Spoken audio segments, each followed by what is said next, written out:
सखी।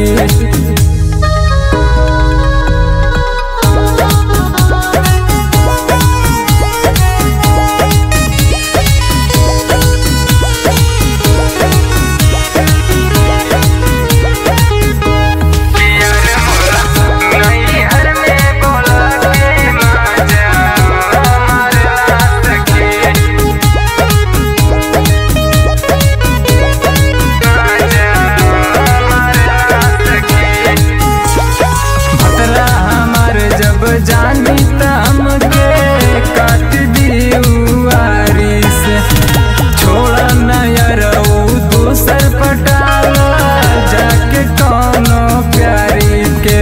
ए सुना बात के बुझ, भतरा हमारे जब जानी तम के काट दी उवारी से, छोड़ा नयर दूसर पटाला जाके कौनो प्यारी के।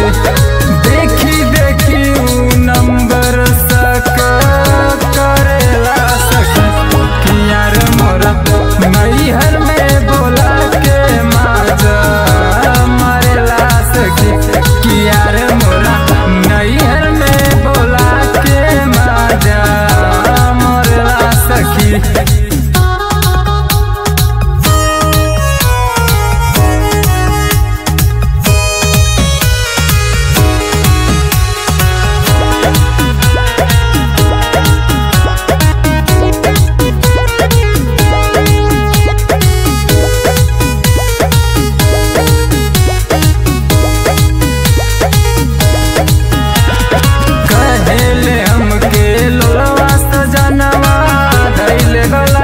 के भूख मारेला तो रोए न देले, दिलवा में बाटे दुख हो।